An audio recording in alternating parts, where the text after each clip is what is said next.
Guys, welcome to my channel. Please like and subscribe. Thank you. Hi guys, good evening po. Welcome po again sa aking humble kitchen. So, ang menu po natin tonight ay yakisoba. So, ano-ano nga po pala ang ating mga ingredients sa yakisoba. So, first is chicken. Itong chicken na to napakuluan ko na kanina ng konti. And then, onion, carrot, then my favorite cabbage, and then yakisoba. Ito po, yung gagamitin natin ngayon. Ganito siya guys, ganito siya. Naka-sachet siya. So yung mga iba, gusto sa Pilipinas na gustong matry po to, pwede pong meron pong alternative. Pwede nyo pong i-chat sa akin or sa comment section kung ano-ano yung mga ingredients, kung paano gawin si sauce ng yakisoba. Tapos yung magiging noodles natin, pwede natin gawin yung Mickey sa atin sa Pilipinas. So, chat lang po kung gusto niyo po ng recipe sa yakisoba. Okay? Ito po kasi ginagawa ko ngayon ay mas madali para sa akin dahil habang tulog si baby, nagja-jogging ang aking asawa, umpisa po sa aking pagluluto. Kaya ngayon, umpisa na po natin. Tara po. Dito po tayo. Okay guys, dahil mainit na yung pan, lagay po natin yung mantika. Okay?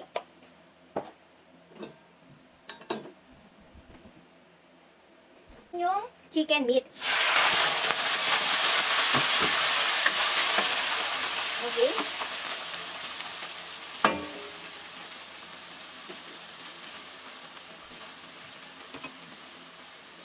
So, hayaan muna natin siyang maluto ng gusto.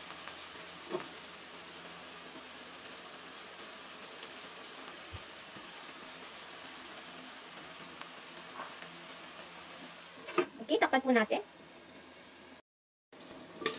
Okay, tostado na yung ating chicken meat. Okay? Then, susunod po nating lulutuin dito is yung carrot.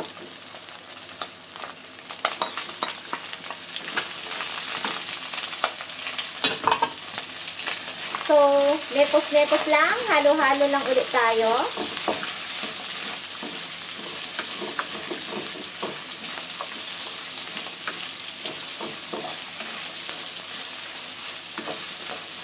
Hintayin ulit nating maluto yung carrot.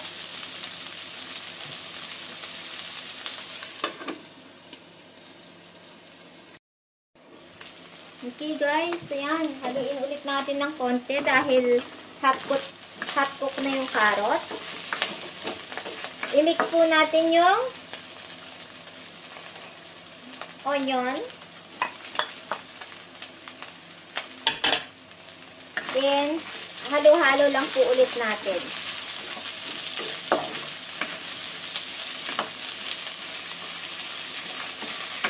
Sunod po natin yung cabbage after po ng onion. So, cabbage na po. So, mix-mix lang ulit tayo. Ito siya guys.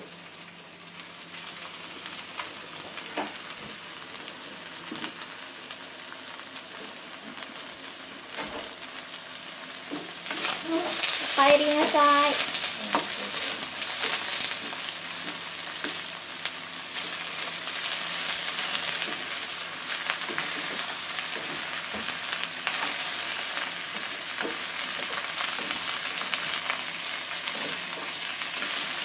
halo-halo lang natin. So, parang sa ano din sa Pilipinas, kung paano lutuin yung pansit, ganyan lang din siya. Kasi magkaiba lang nga lang yung recado. Recado, ano yung tawag dito? Yung seasonings. Yung po seasonings magkaiba. Kasi itong si yakisoba, may ketchup, may oyster sauce, may asukal. So, yung kung gustong interesadong malaman yung mga ingredients at gustong matry si yakisoba, chat lang po sa akin sa comment section at ibibigay ko po yung mga alternative na kung paano lutuin si yakisoba sa Japan. Okay? Hintayin lang natin ulit ng maluto ito.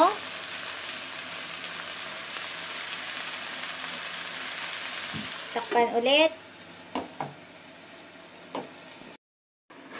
Okay. Magandang pagkakaluto ng cabbage. So, isusunod na po natin yung noodles.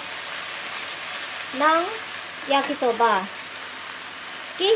Ilalagay lang natin siya ng ganito. No need to pakuluan na po.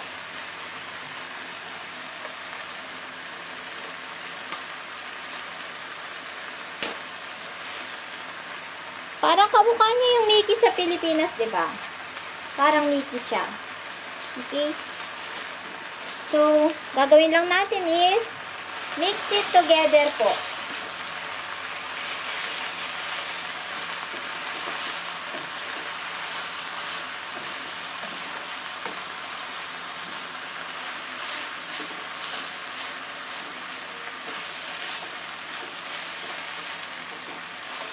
Ito po yung paraan na pagluluto ko ng yakisoba, ha. Hindi ko lang alam sa iba kung paano nila niluluto to. Pero ako kasi may, parang pansit bihon style naman din ako magluto. Okay. Yan, tuloy-tuloy lang ang mixing hanggang maluto si noodles. Pwede po nating lagyan ng konting tubig.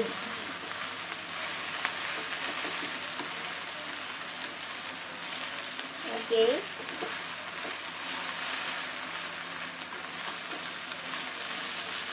Lagyan ko ng konting tubig.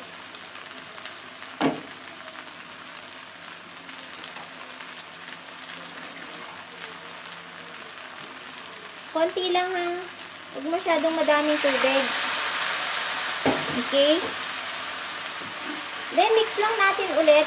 Hintayin natin maluto si noodle, ha. Okay. Actually, madali lang siyang maluto. Itong yakisoba na to. Okay. Na-mix na natin lahat. Isunod po natin ang yung powder sauce niya kanina. Okay. Spread lang natin siya.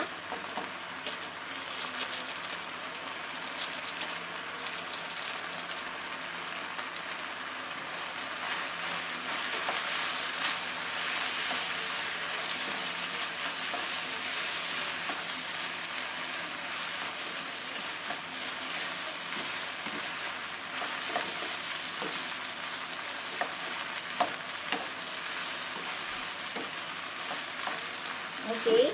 Then, next sauce. So, bali, pagkalagay ng sauce niyan, hintayin lang natin ng ilang minuto.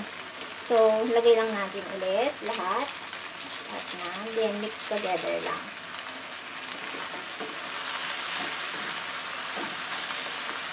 Ang bango ng yakisoba, oh. So, bakit ba ako nag-decide lutuin si yakisoba tonight? Kasi last night, yung friend ko nag-request ng ano nga ba yung Japanese noodles daw or Japanese pancit. So, nag-decide ako ng simpleng lutuin yakisoba.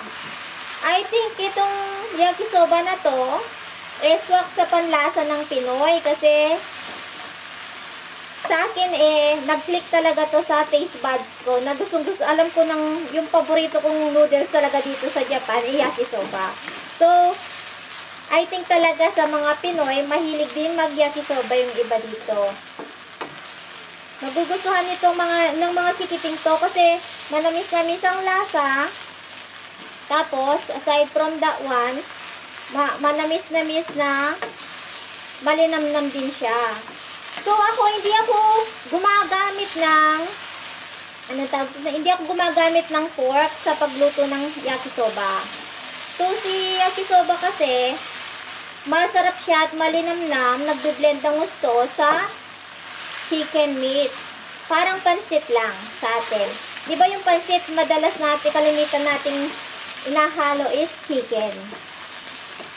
Pansit sa Pilipinas. So, ito si yakisoba sa Japan, hindi po tayo kailangang gumamit ng mga, yung citrus fruit, yung kalamansi, hindi po. So, ito, pagkahaon niya, pwede na siyang direct ang kainin. Kahit hindi na po lagyan ng kalamansi. Okay.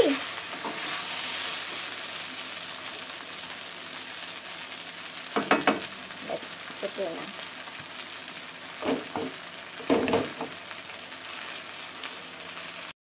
Hello guys, tapos na po yung yakisoba natin. Ito po siya. Ito yung kinalabasan. Try nyo po. Happy cooking!